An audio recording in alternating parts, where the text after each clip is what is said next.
ఇప్పుడే జీ5 app download చేయండి. చూడండి మీ ఫేవరెట్ టీవీ షోస్ ఎప్పుడైనా ఎక్కడైనా. ముందు పొలం సంగతి చూద్దాం. చూద్దాం. వదిన ముందు మామిడి తోట వాటాలేద్దాం. మామిడి తోట 10 ఎకరాలు కదూ? మాగాణి 30 ఎకరాలు, కొబ్బరి తోట 25 ఎకరాలు, మొత్తం 65 ఎకరాలు. చూసుకో. 65 ఎకరాలైతే మాకు 25 అన్నా రావచ్చు కదా వదినా? నోటి లెక్కలు ఎందుకు పార్వతి? వాటాలేస్తున్నాను కదా, ఆగు కాస్త. ఆ, ఆ, ఉమ్.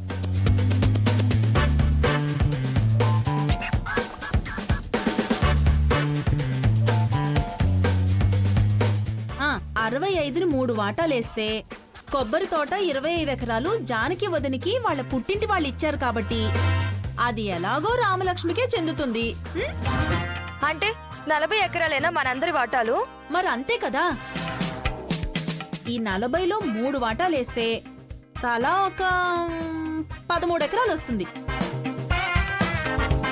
ఇందులో మా వాటా మా అన్నయ్య వాటా తీసేస్తే ఇక మిగిలింది 12 ఎకరాలు అనుకుందాం. ఏంటి 65లో 12 తేలిందా మాకు? ఎక్కడ 12 తేలింది? అందులో ఆడపడుచు వాటా ఇంకా తీయలేదు కదా. అదేంటోదినా, ఇందాక మరి 3 వాటాలు తీసేసావు కదా. అయ్యో పార్వతి, తమ్ముడే పేకాటే కదా. ఇది ఇల్లరికం వాటా, అది ఆడపడుచుల వాటా.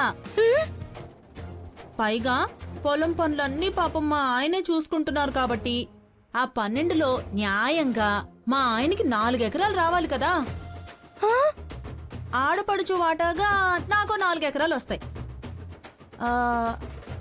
ఇక మిగిలిన 4 ఎకరాలు మీరు తీసేసుకోండి. 4? అయ్యో అమ్ముంది కదా, మర్చిపోయాను.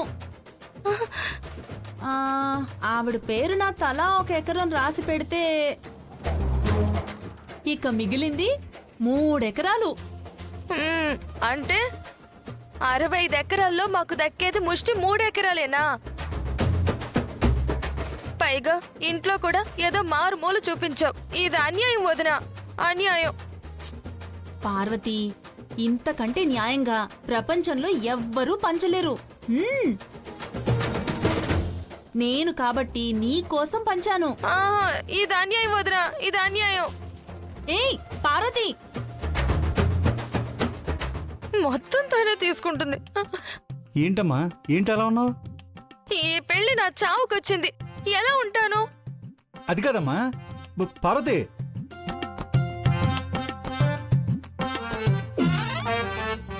ఈ పెళ్లి జరిగితే మా నోట్లో మట్టే. ఏవండి ఏవండి ఏవండి, ఈ పెళ్లి జరగకూడదండి. ఎలాగైనా సరే ఈ పెళ్లి చెడగొట్టేయండి. అది కాదండి. చంపేస్తాను నోరెత్తావంటే. ఈ విషయం మా అన్నకి తెలిస్తే నిలువున చీరేస్తాడు. అయ్యో,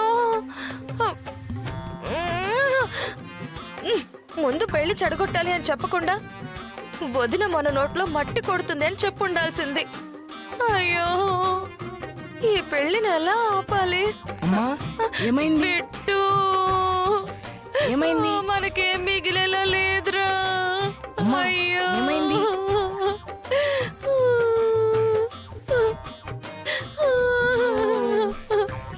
సర్లే ఊరుకో.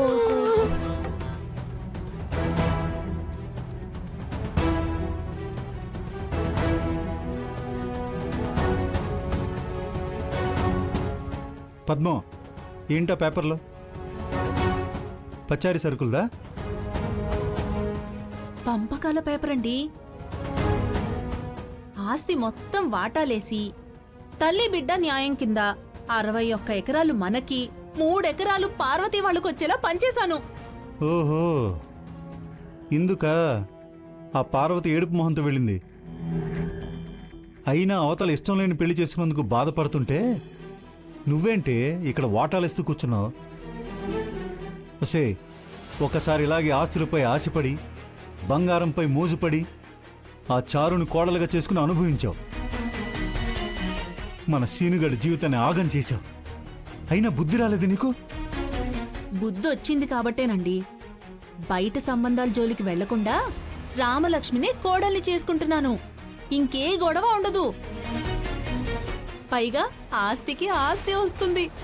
చిచి, ఎంతసేపు ఆస్తి గురించి నీ ఆశ గురించేనా? కొడుకు గురించి వాడి మనసు గురించి ఆలోచించవా? ఏమే, ఈ పెళ్లి జరిగితే వాడు ఆనందంగా ఉండలేడే. చూడు, ఈ పెళ్లి జరగడానికి వీల్లేదు. ఎలాగైనా సరే నేను నా కొడుకు కోసం ఈ పెళ్లి ఆపేస్తాను.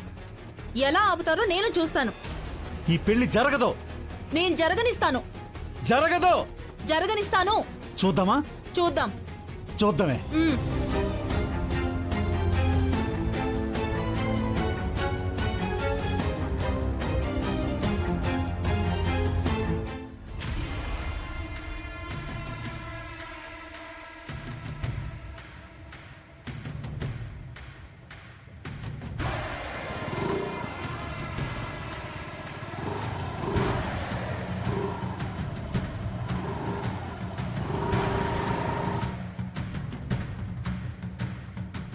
Hi sir. ఏంటండి ఉన్న పలంగా రమ్మని ఫోన్ చేశారు? చెప్తా గాని ఆ బ్లాక్మెయిల్ చేసిన వాడి విషయం కనుక్కున్నారా?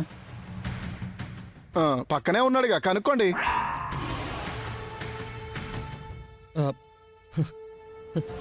అదేం లేదు సార్. మీరు బ్లాక్మెయిల్ విషయం చెప్పారు, వాడి నంబరు ఇచ్చారు. కానీ వాడికి గట్టిగా డబ్బులు ఇచ్చిన విషయం చెప్పలేదు. ఎందుకని? అయితే వాడు దొరికాడా?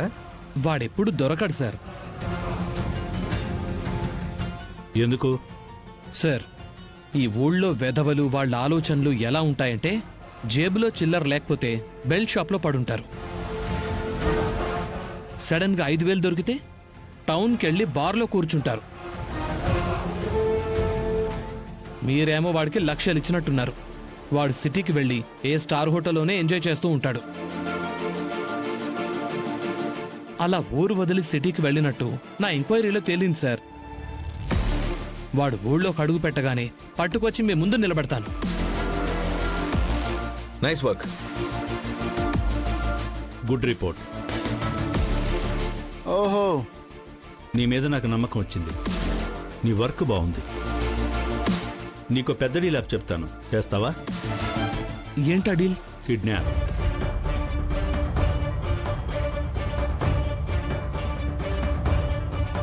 ఎవరిని సార్?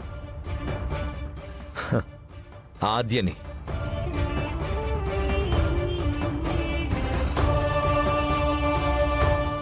ఆద్య అంటే ఆ రఘురాం గారి ఇంట్లో ఉండే ఆ అమెరికా పిల్లనా?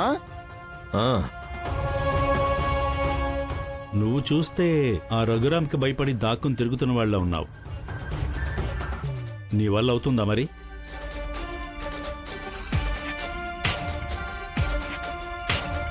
జీ5 యాప్ డౌన్లోడ్ చేసి అన్ని ఎపిసోడ్స్ పూర్తి ఉచితంగా చూడండి.